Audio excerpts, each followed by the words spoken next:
adaptarnos a los nuevos tiempos, reinventarnos, desaparecer para crear un nuevo sistema moderno y eficaz que ya se entiende por todas partes. My name is Jake Matatyaou. Welcome to the SCI-Arc Channel. I'm joined here today with Slavoj Žižek. Žižek is a public intellectual who has published over 50 books ranging from philosophy to psychoanalysis, theology, aesthetics, film, and politics. He's the international director of the Birkbeck Institute for the Humanities and Global Distinguished Professor of German at New York University. Slavoj Žižek, it is a pleasure welcoming you to SCI-Arc. I hope it will not be only pleasure, but also a more intense enjoyment. Thanks very much. In your 2016 publication, Refugees, Terror, and Other Troubles with the Neighbors, you argue for collective action capable of addressing the large flow of refugees into Europe, one that would establish reception centers proximate to the core of the crisis, the organized transportation of those registered by the army where I got attacked. That army should be mobilized to do this. Right, and Frederick Jameson recently published the book on mobilizing the army. I'd like to hear more about that. And so the redistribution of the refugees to possible sites of resettlement throughout Europe, right? So this would be a collective organizational effort, right? So you also make the case for the establishment of a minimum set of norms that would be obligatory for everyone, without fear that these norms would appear Eurocentric. Within these limits, you argue for the unconditional toleration of difference in different forms of life. So if, as you write, most of the refugees come from a culture that is incompatible with Western European notions of rights, who do you think will decide on the bundle of rights and norms that would be applicable to all? And what organizational body will coordinate and execute this logistical task of resettlement? Lastly, what role do you envision states, the traditional nation state, playing in the global coordination and organizational effort? My first point is that I'm totally opposed to this idea that in our neoliberal times, the role of the states is less and less important and so on. I think states are more important than ever. Because, for example, if 100 years ago you wanted to establish a company, you basically just needed the state to guarantee the rule of law. Today you have education, ecological measures, and so on and so on. And especially with refugees, we see how even nation states are not enough. We desperately need a transnational, larger, big organization. I think that the left should stop with that horror of, there is two things are passé. They belong to 20th century, we know. The Stalinist really existing socialism, and also the good old, it was good as long as it lasted, today it no longer obviously works, the good old welfare state. That's over. But there is a third dream which still persists. The dream of this anti-representative local democracy, people organizing directly their life, coordinating it. You can call this a communal life, local democracy, whatever. This will not do the work. It is more and more clear that this is the first myth we should abandon. I had friends in Venezuela, other places, even in Spain, they have cooperatives. But to have a good cooperative or local communities which work, there must be a very efficient state behind which organizes water, electricity, health, education, and so on and so on. So when people ask me, what's my political ideal? I shamelessly like to say more alienation. Are we aware that precisely if we want to enjoy this local life, locally democratic, many things has to happen, has to function beyond outside our visibility. And this is especially clear at the level of ecology. Listen, I don't believe in this ideology of making us, local people, feel guilty and then don't just criticize what did you do about it. Did you recycle your Coke cans? Did you set aside or paper to be recycled and so on and so on? Of course we should do this. But I think this operation of making us feel responsible individually and then at the same time offering us an easy way out. Basically, the message is, do properly your recycling, buy some stupid organic apples and so on, and you did your duty. That's not enough. In what is happening now, mega acts will be sooner or later required. Like a good friend of mine, the theorist of catastrophes who teaches at Stanford, Jean-Pierre Dupuy, was in Fukushima 2 days after that earthquake and tsunami. And he told me, that for one day, Japanese authorities were in total panic because it looked as if they will have to evacuate. the entire Tokyo area, 30 million people. How do you do this? Who will organize? So we will have to move even beyond this organization. That's the first myth of the left that should be dropped. The second myth is this leftist pathetic admiration of big assemblages. Oh my God, 1 million people there on Tahrir Square, on Geza Square, wherever you want, or in Madrid and so on. That's nice, this collective display, demonstration. But isn't it that what the left is needing today is not so much to organize these big emphatic events, but what I call the organization of what to do, how do you say, after an alcoholic evening, the morning after. You know, these emphatic moments are nice, but they are limited in time. The true social change is, for me, not this wonderful, we all cry, promise, you see people protest, but how will ordinary people feel the change when things return to normal? That's why I hope our viewers know the movie. I didn't like it, V for Vendetta. You know how the movie ends. The ending, it's the morning, the morning after, yeah. Sorry? Yes, the morning after. Yeah, just people break into the parliament, the people take over. As I like to say, in an obscene way, of course, I'm ready to sell my mother into slavery to see a movie called V for Vendetta Part 2. But what happens the day after when the people take over? Because as I heard on TV in the United States also now, if one is to believe your president, the people took over. No? What I mean is, what measures, what do we want? We see capitalism is approaching a crisis. Ecologically, with refugees, who will control biogenetics, intellectual property, and so on. But with what to replace it, how to reform it, we don't have a vision. That's for me what is behind all this. My big desire is this, let's call it, away from these big pathetics of protest, of performances, to reorganization of the everyday life. So 2 questions follow. One, I guess, would be, are the existing transnational organizations like the UN and NATO, are they capable of doing this big infrastructural task? I'm here extremely pragmatic. I would say like this, in principle no, but maybe you never know. Even NATO, I wouldn't write it off totally. NATO is, we know what it is. But there may be a situation where something like NATO, which is nonetheless a transnational military force, can do some good work. And let's return to your first question, the refugees.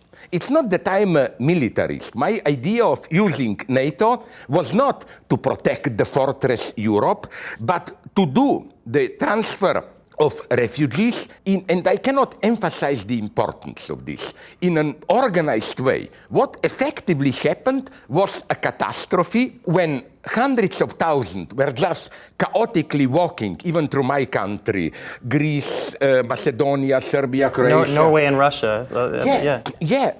The result was incredible profits of smuggling organizations. The estimates are about 10 billions of dollars, plus the incredible rise of local racisms, resistances. And not that I agree with this horror of ordinary people, but my God, I can understand them. There were farmers in Slovenia who literally awakened. There are 2,000 people in your front yard, no organization, and so on.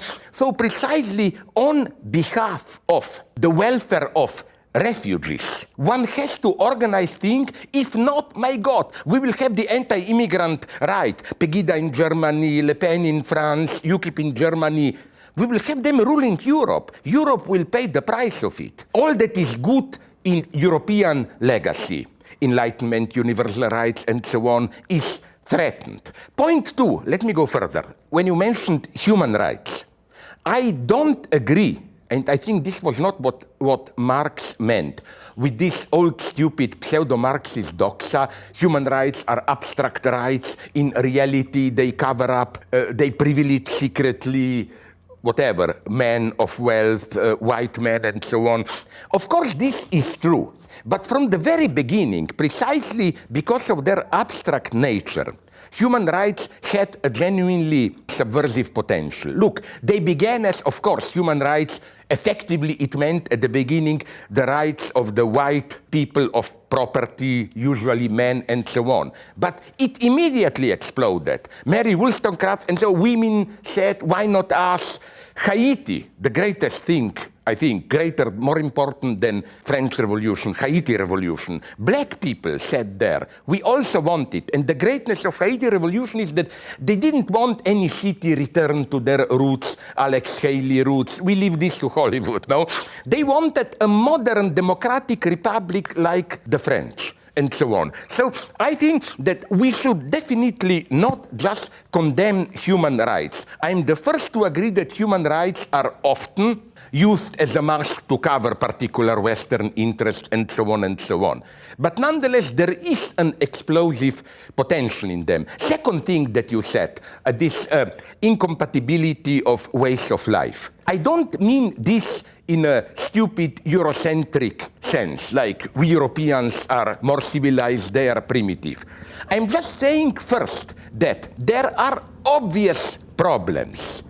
Each community has a certain way of life, which is not so much abstract ideology in what God you believe, but which determines these everyday routines, how women are treated, children, relations of authority, and so on and so on. And it is absolutely crucial to prevent tensions, to establish explicit rules to talk about all this openly. The catastrophe in Europe was that the liberal left prefers not to talk about it. If you mention these problems, you are already Islamophobic, racist, and so on. And the result is what? That you get, Marine Le Pen, UKIP, and so on and so on. All I'm saying is, let's recognize that there is a problem here. For example, in Germany, you have thousands of girls every year who escape their family because they fell in love with a German boy or whatever. They want to live the usual Western, more open, permissive, hedonist daily life. Then, of course, their families want them back. They go to the police. You have to do something here.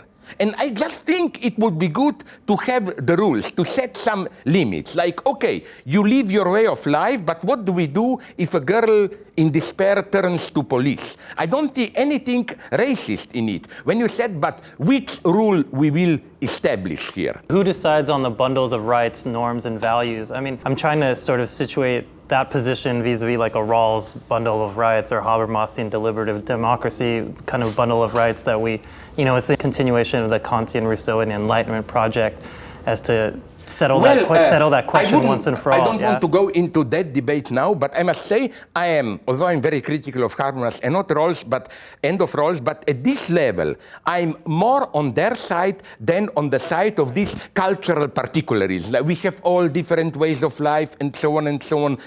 No, I think that the very multiculturalists who demand respect for particular ways of life already argue in a European way, as part of European tradition and so on. And why shouldn't we use this tradition?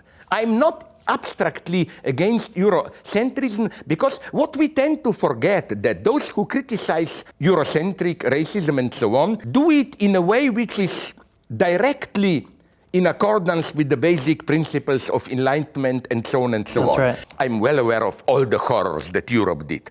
But I think that the fact that today anti-Eurocentrism is so popular is an effect of a much darker phenomenon, the decline of meaningful democracy, civil freedoms, and so on, isn't it clear that even in the United States now in Trump, not to mention Russia, India, China, and so on, a new political form of capitalism is emerging, a much more authoritarian capitalism. This is the true danger for me. We can call it, which is a racist term, I don't like it, capitalism with Asian values or whatever. But, and even we feel this in daily lives because we feel free. If you ask an average citizen today, okay, you feel free if you feel free, but in what sense are you free? It's mostly the freedom of choice. Well, I can read whatever I want, I can travel where I want, I can get a job that I want, haha, here already begins, if you can get it. But my point is, this is not enough in European tradition, and not only European, even other traditions, to define freedom. Freedom for me is not just the freedom of choice within the existing scope, panoply of possibilities. Freedom at a more radical level means also to change the very frame. Not just freedom of choice within, because isn't this our basic paradox in the West today, that the more we emphasize these intimate freedoms of sexual freedom, whatever, the larger social process is becoming more or less totally impenetrable. Nobody knows what is happening. Big decisions are made by experts and so on and so on. This is what makes me suspicious about all this LGBT and separated toilet stuff. Of course, I'm for them. But my God, isn't it that those in power are offering this as topics of debate to obfuscate the big economic transnational choices of how global capitalism functions and so on? We don't even debate about that. Without this, we are lost. We are approaching to a new authoritarian society. That's why I disagree with those who claim, oh, with Trump, we are in fascism. It's not as simple as that. Donald Trump as president is, for me, the paradox of, let's call it, liberal fascism. In the sense that at individual level, you can buy pornography, maybe even take drugs, whatever. All that is kept. But nonetheless, the power relations are more impenetrable than ever. That's the problem for me. And back to refugees, which is why, my last point, I also don't agree with this unilateral emphasis of humanitarian aspect. Like, oh my God, do we Europeans still have a heart? Hundreds of thousands waiting there. Can we just watch it and so on? I agree we should be more open there. But my God, what we need is a much larger social, economic, geopolitical vision. We all agree that the solution is not just, let's open our borders, they all come to Europe. The solution is to change international economic relations, geopolitical relations, and so on. And here, of course, Europe is responsible, and United States. Like the recent wave of refugees from Syria and Iraq. Let's be clear, without Syrian war, which is war between superpowers fought by proxies, and Iraq occupation, we wouldn't have probably this wave of refugees. It's the same, although it doesn't appear the same in northern Africa. We can now clearly see that the violent overthrow of Gaddafi, of course he was a despicable person, but nonetheless, was a geopolitical catastrophe. And are we aware what is happening in Africa at a silent, invisible level, like big food companies?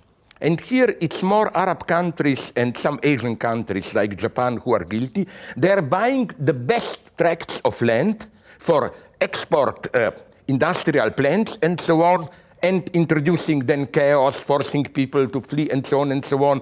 That's all I'm pleading for. Don't make it just a humanitarian problem. Approach it as geopolitical and economic problem. If we don't do this, we will just bring this humanitarianism to the end. We will get a chaotic situation where we will all be losers, refugees and we in Western Europe. Maybe we could transition to speaking more directly close to home, since we're in California and Los Angeles, close to the border between the United States and Mexico. And in your most recent book, you've written about the figure of the neighbor. Yeah. So I'd like to ask you a question about the global phenomena of walling and fencing.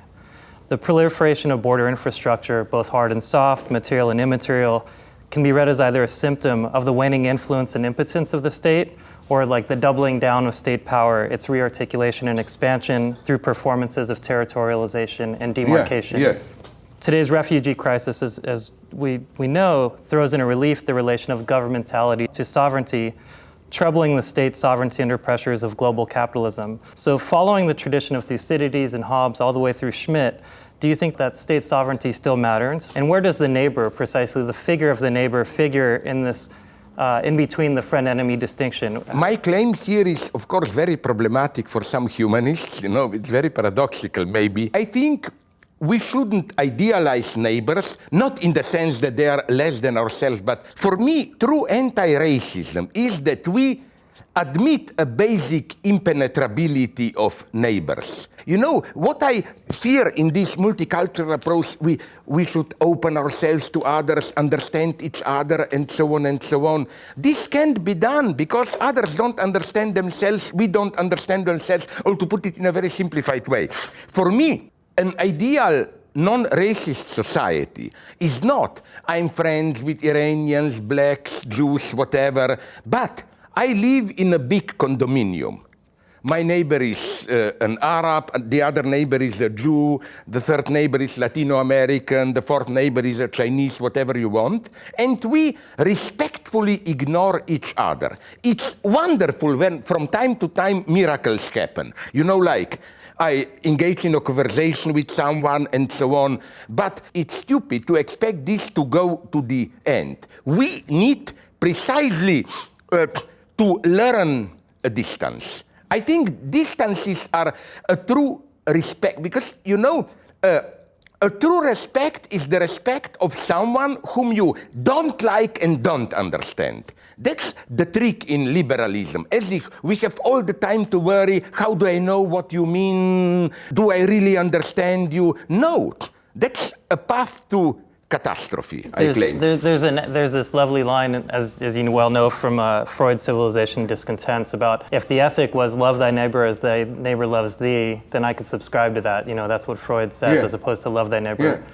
Yeah. So I wonder if is that the ethic of alienation that you maybe, but I would say I prefer another mega stupidity, which I don't agree.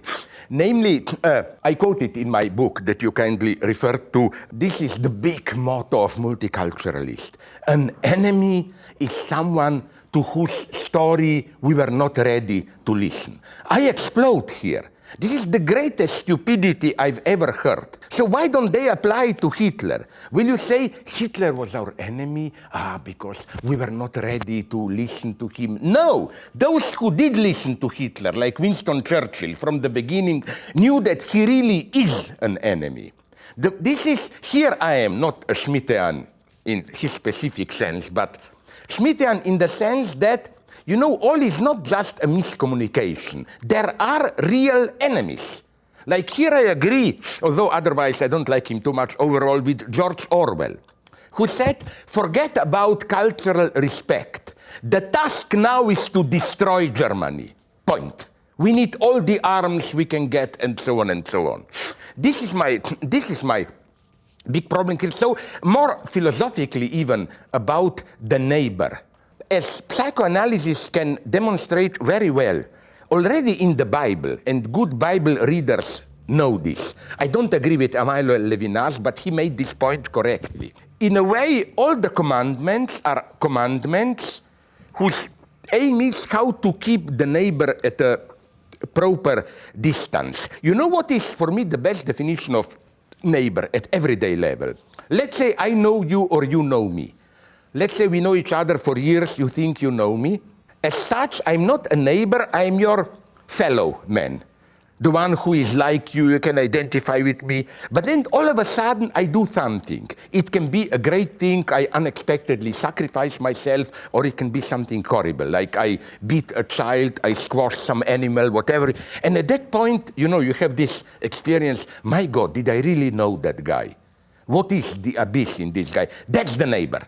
That's the neighbor. So again, even in authentic love relationships, I claim, I very much, sorry to use this stupid tautology, love to be in love. But I don't trust in this total fusion. You know, all great poets knew that. In an authentic love relationship, the distance must be kept. The other remains an abyss for you, which also means an abyss for themselves. If we look deep into ourselves, we are dead. Maybe some of the guys who will listen to us like classical Westerns.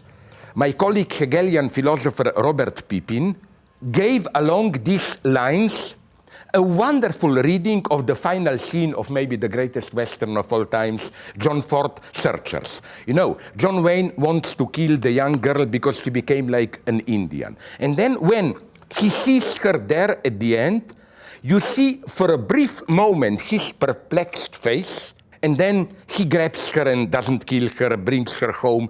And Pippin gives a wonderful description of what happens there. It's not that he sees her humanity and so on. It's the moment of perplexion. He sees that she is a neighbor for him, that he is also a neighbor to himself. He doesn't get it. That moment of existential openness is what defines the neighbor. Let's go back to this idea of freedom, and we'll talk about the freedom of movement and the freedom of settlement as you discuss in your book. So there you write that there is no Norway even in Norway. And this, you argue, is one of the difficult lessons refugees must come to terms with. Those who mistake the freedom of movement as the freedom of settlement live in an ideological fantasy, for they, unlike commodities, are unable to circulate freely. The problem, as you rightly point out, is that capitalism relies on free labor as cheap labor, while also needing to control the movement and position of this labor. In other words, the distribution of bodies as living labor capacity, the virtual pauper from Marx, yeah? So my question here has to do with two related words, occupy and occupation. Occupy, as it was used during the protests of 2011. And I love this, that they didn't try to sell us Occupy Wall Street, some bullshit of passive resistance. I like it that they use this verb occupy, which has this very active connotation. Sorry to interrupt you, please go on. Not a problem. As it was used during the protest, the word occupy suggested a freedom in non-movement, That is, with the literal taking place of public space. The protesters occupied their occupation. So how would you characterize this freedom of non-movement in contrast to the prevailing conception of freedom as movement, of open borders, etc.? My God, it almost sounds that you are, sorry to be so obscene towards myself, that you are, in this last question, almost too philosophical for me, you know. But I will say this thing. For me, Occupy Wall Street was just the beginning. What matters is not what they demanded, but the very fact that they did it. This was for me the immobility. In the sense that... Bartleby, it's like Bartleby's refusal. Yeah, it's like Bartleby, yeah. I prefer not to. It opened up a certain space. But I don't know even if it was possible for them to move further. I debated with hundreds of them. I didn't get even an elementary answer to the question, this new version of famous Freud's question, was will das Weib? What does a woman want? Which is, of course, a male chauvinist question. But I think we have the right to ask the protesters, what do you want? They didn't know it. I don't reproach them for that. You know, most of them were, I would characterize them as, with all viciousness, as left Fukuyamaists, or humanitarian Keynesians, you know, less corruption, more healthcare, more and so on. But there are big questions here. Is this enough? What to do? And so on and so on. For me, what we are witnessing today in the United States with the election of Trump and so on is, to put it again in these ironic terms, the end of left Fukuyamaism. Even the majority of American liberal left, they basically accepted the premise of Fukuyama, which is, we found the ultimate form, de facto we cannot think beyond it. Some kind of democratic capitalism. Okay, we try to make it as good as possible, welfare, health, education, and so on, but that's it. I think that we got the reply now. No, it's not enough, that doesn't work. You know, Trump is a symptom of the failure of this mainstream liberal left. And if we just fight Trump, we are doing what in medicine they call, I think, symptomal healing. You have a serious illness, you just take some pills to ease the pain. But it's not enough. The democratic liberal left has to make a step further. That's why I sincerely admire Bernie Sanders. He did something that was considered till now impossible. What is infinitely important in Bernie Sanders' movement is that he mobilized people who otherwise would have voted and did vote for Trump. This popular discontent and so on and so on. If Bernie Sanders will in the long term fail in his effort to get on his side the bulk of the Democratic Party, then we are condemned to Trump. That's my big problem here. No, but you wanted to ask me, please repeat the beginning of your question. It was very interesting. Just the idea of there's a freedom. We usually think movement, freedom is equated with movement. It seemed like there was something else going on with the Occupy protest, the demonstrations. where there is actually the freedom of non-movement, of taking place, of claiming space. Yeah, but you know why I like what you said now? Because we have from the beginning this paradox. You know that in ancient Greek already, the verb, I think, stasis, has two opposite meanings. It means static immobility, and it means civil war, and so on. Stasis, and it's something the same. From Thucydides, Yeah. So the nice point is that to begin, the first step towards change is not mobility, it's immobility. Yes. You have to insist on a certain place. But I'm nonetheless adding, this is just the beginning. I'm not simply criticizing Occupy Wall Street. I agree with those who claim, although Occupy Wall Street then dissipated itself, although there were some attempts up from here, I think, Oakland, yes. Okay, but you know, this is the big exception, you know. But nonetheless, I doubt if Bernie Sanders' movement would have been possible without Occupy Wall Street, you know? You shouldn't judge a movement by its immediate result. There's a different temporality at work with these. And Saskia Sassen, I believe, has gone to great lengths to talk about the way in which that Occupy is still a work, it's still a work in progress. Yeah. But another thing I wanted to add, when you talk about this right to movement and so on, you know, I say this in my book, and of course I was criticized by many people, even my very good friend, I admire him, Yanis Varoufakis. You know, I support his DM movement, Bring Democracy to Europe, but I didn't get from him a simple answer to an elementary question. He wants more transparent Brussels decisions there, representatives in this European EU bureaucracy should be responsible to people. Yeah, but is he aware that if the decision to what to do with immigrants, the decisions were to be left to people themselves in the simple, vulgar sense of the majority of voters, it would have been much worse for immigrants. To put it very simply, in most, if not all countries, at least 60 to 70% of the people would have been against it. So the first sad lesson is that we shouldn't fetishize democracy in this sense of, at least not in this vulgar sense of the majority is always right. What Angela Merkel did when she formulated her famous come, are we aware that she did something courageous in the sense of consciously going against the majority? And she did what a true politician is obliged to do. You go against the majority with the hope that by imposing what you want, in the process of actualizing it, you will, as it were, retroactively recreate the opinion. So that's my problem here.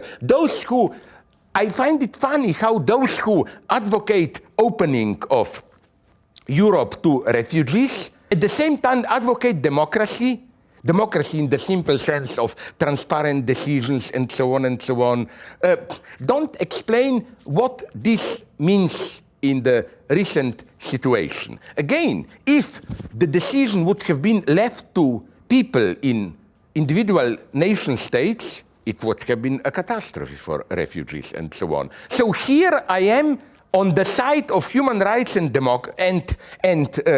Brussels bureaucracy against democracy, at least against democracy, in the sense of simply listening to the will of the majority. Now, Varoufakis' answer to me was, yes, but it's because the opinion of the people is so manipulated. We just need 2 weeks of really open debate.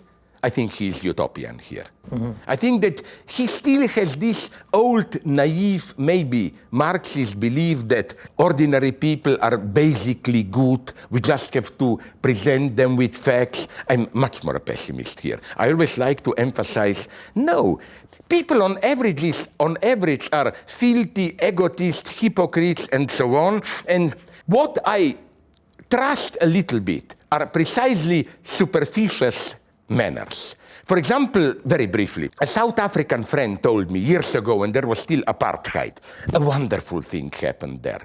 There was some black demonstration and police was dispersing it.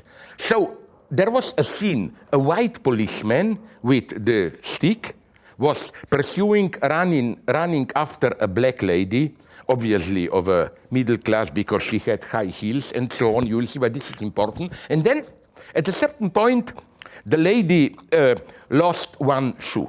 You know what happened? Not because of his innate goodness, but because of his superficial manners, how you treat a lady. The policeman stopped, picked up the shoe and gave it to her. And she put it on, and then they looked at each other, and like, what? Should we play the game? Now we go again? The policeman was so embarrassed that he turned around and walked away. You know why I like this example? Again, it's totally wrong to read it as, oh, his natural goodness came out. No, what came out was this automatic reaction of good manners and so on. My belief in the great, I think, Alcoholic Anonymous motto, fake it till you make it. You know, don't mystify the other. You know, I quote her in the book. This is maybe the quote which I like the most in my book. You remember Ruth something, the Jewish lady, who was so surprised when, after World War II, she was a Holocaust survivor.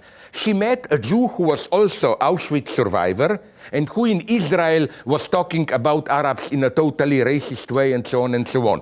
And then Ruth Klüger, I think, was her name. She was even teaching somewhere here at UCLA, I think even. Now she unfortunately died. And then she said, first I was shocked. My God, that guy went through all the suffering. How could he behave, in such a racist way? Then it did strike her.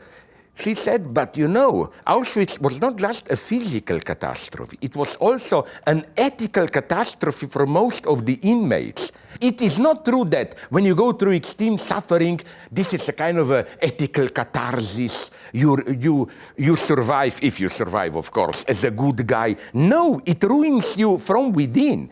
That's the most tragic lesson of poverty, exploitation, and so on and so on. They are not saints. That's why I quote in my movie Preston Sturges' Sullivan Travels against Frank Capra. Frank Capra has this, you know, if you are poor, you must be good, and so on. This is such mystification, such patronizing mystification. We live in a time when the disorder of language is increasingly experienced through the disorder of politics. For me, the word deal best crystallizes this disorder insofar as it... You mean deal when Trump says, I want to make a deal, like deal. Running like a big manager. Yeah, exactly. Yeah. The word deal best crystallizes this disorder insofar as it reduces politics to a zero-sum game of winners and losers. Yeah. So what do you think the word deal is doing in the Trump lexicon? But you know, Trump has so many paradoxes and inconsistencies because precisely what he's doing in his actual politics, the way he approaches the Mexican immigrants and so on, it's precisely not a deal.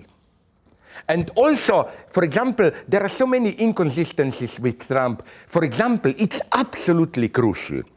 The inconsistency towards Jews of his politics. On the one hand, okay, although there are some oscillations, he supports Israel.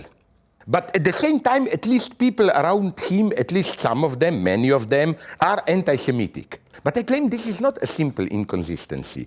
This is a tendency. I used the term already 10 years ago together with some of my Jewish friends, and they thought I'm crazy. Now it's becoming reality.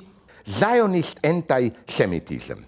The politics of you support Jews if they are far there defending us from Arab bandits. But here, no, there are too many Jews, too much influence, and so on and so on. This is an extremely dangerous tendency, I claim. You know who was the first Zionist anti-Semitic politician? I quote him at least in my new book, Reinhard Heydrich. You know that he wrote a text, I quote it in 38, I think, when he says, Jewish people are incredibly capable.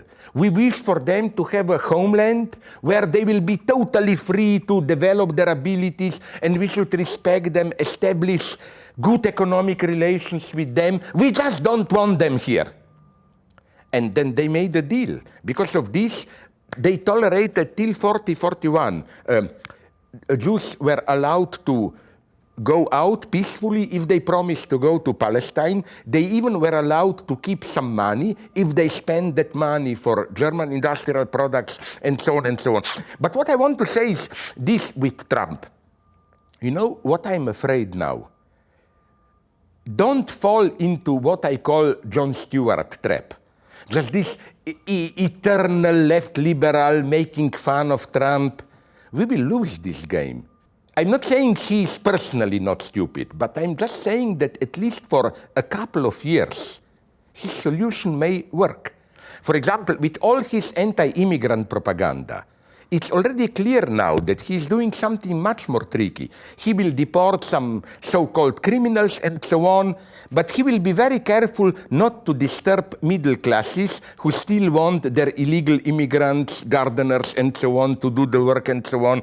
It's the same with many other. Maybe he will, with many other of his projects, maybe for some it will work, to put it simply. But for me, one of the true dangers of Trump is the, let's call it, disintegration, regression of public morals, of how you are allowed to speak in public. And this is not just Trump, this is a general regression. For example, can you even imagine 10, 15 years ago that we would be allowed to even debate about torture? Now it's a legitimate topic of debate. Here I am for dogmaticism, as I always emphasize. For example, let's take rape.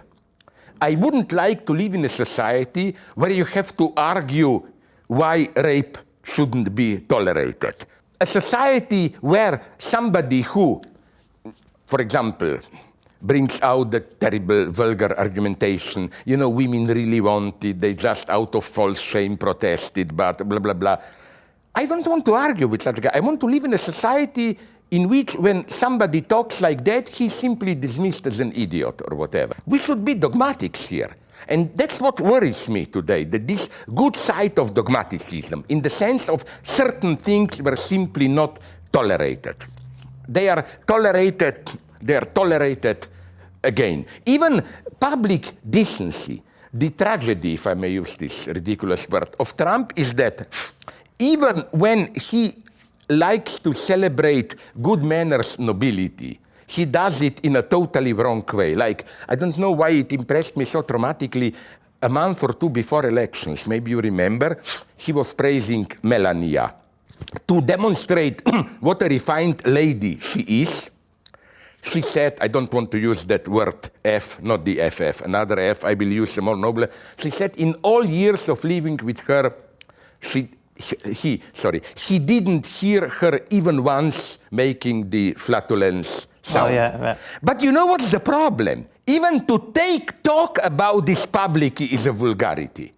You know, that's the paradox of Trump. He didn't see that at that point he was vulgar, because the point is not you don't do it.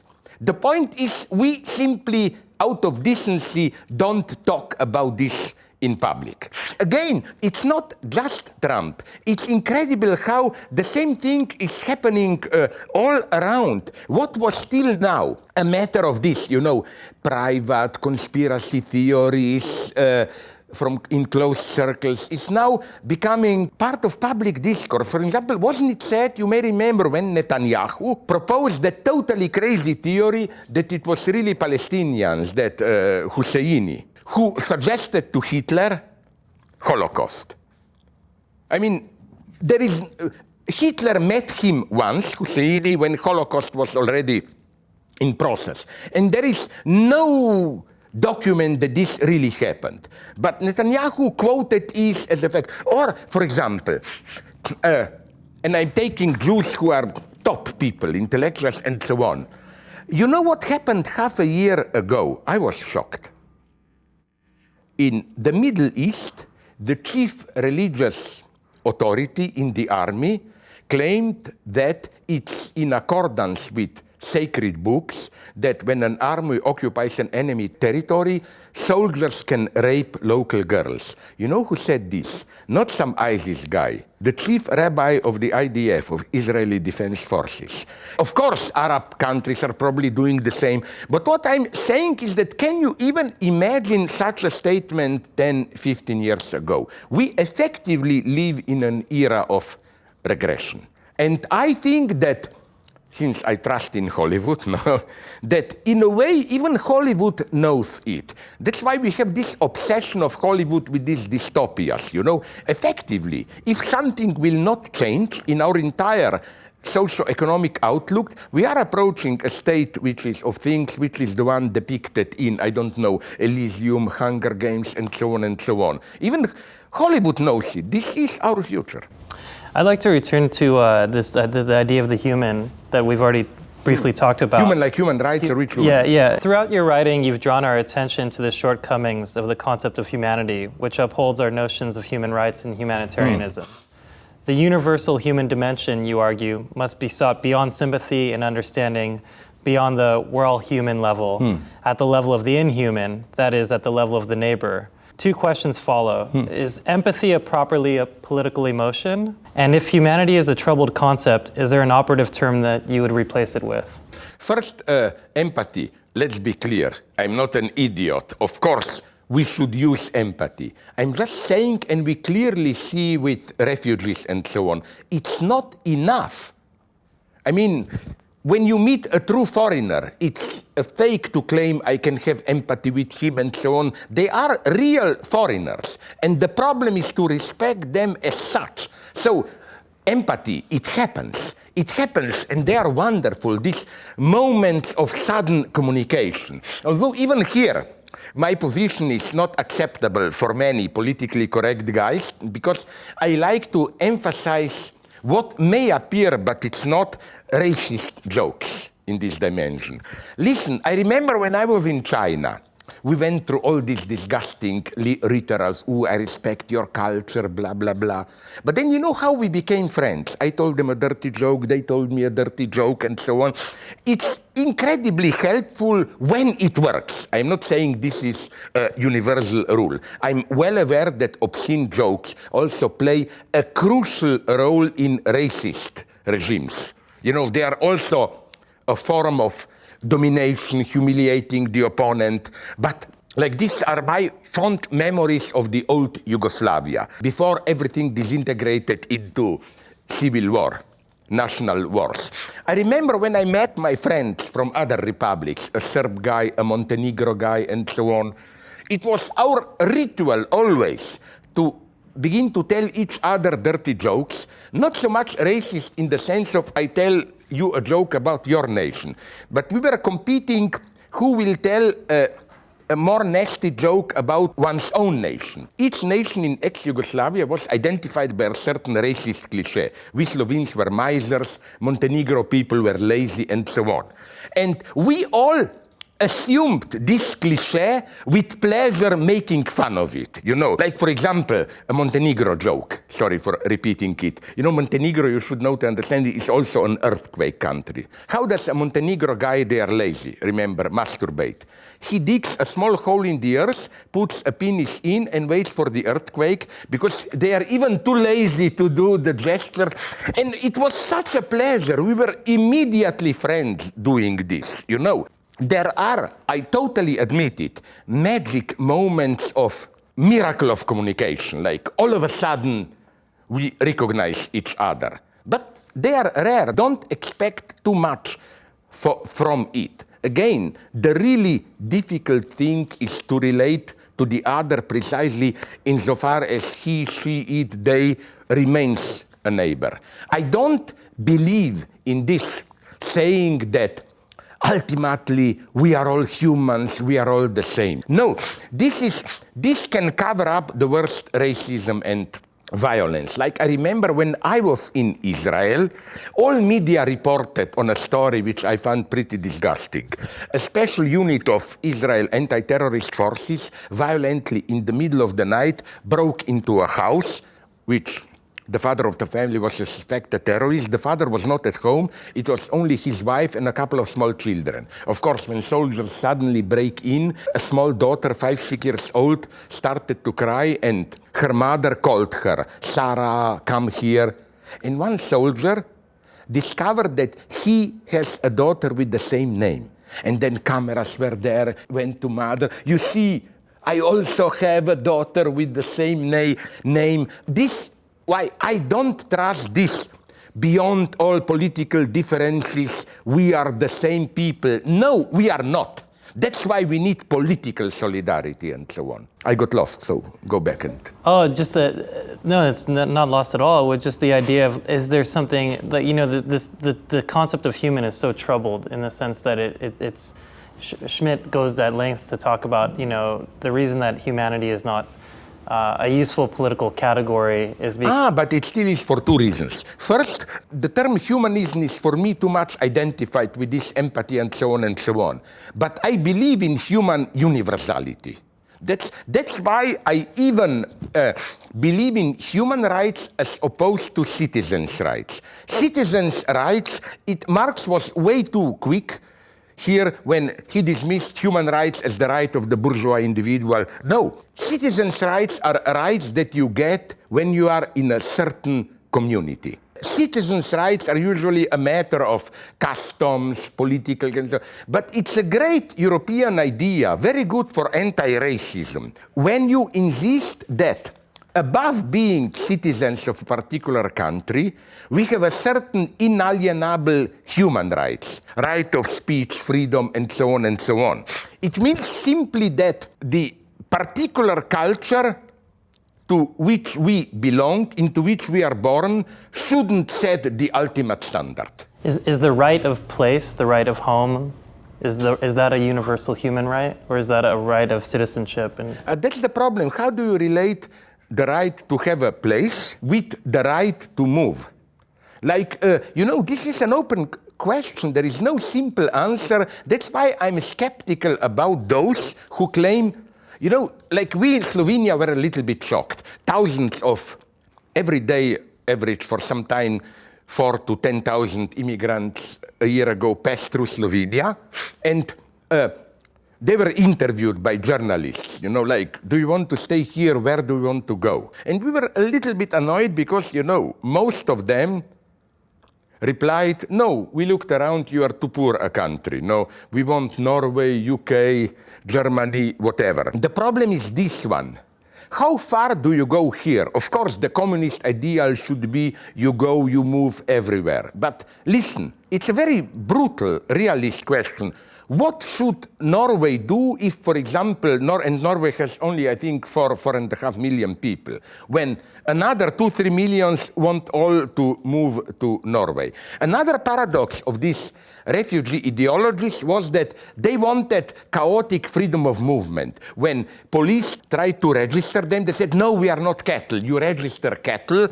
But at the same time, they wanted Norway. But Norway is a well-organized welfare state where everyone is categorized up to the details and so on and so on. That's for me the tragedy of refugees. They had a certain idea of Norway. They have to accept that they will not get it in Norway. Also, we should talk openly about these problems.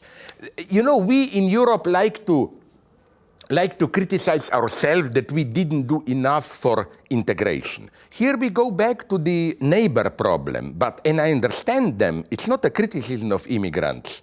Why do we automatically presuppose that they want to be integrated? What do we mean by integration? Usually by integration, we mean they should be integrated into our society. Do they really want this? Obviously not. They want to keep their way of life. And then again, we have to establish rules. But you see my point.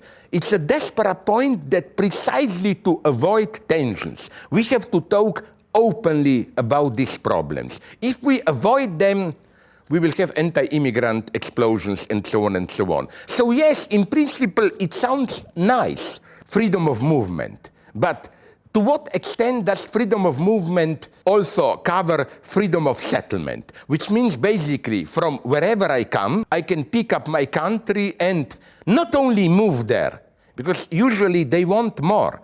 They want the social services of that country then to organize their employment and so on and so on. I'm just saying, let's approach this in a rational, organized way. If not, we are approaching a catastrophe. Well, Slavoj Žižek, it's been a pleasure. Thank you so much for joining us today. The pleasure was also mine, although let's be patient. When we will awaken tomorrow morning, maybe it will be remembered as a nightmare, but maybe it will be a pleasure. Thanks very much. Thank you, and thank you for watching the SCI-Arc channel.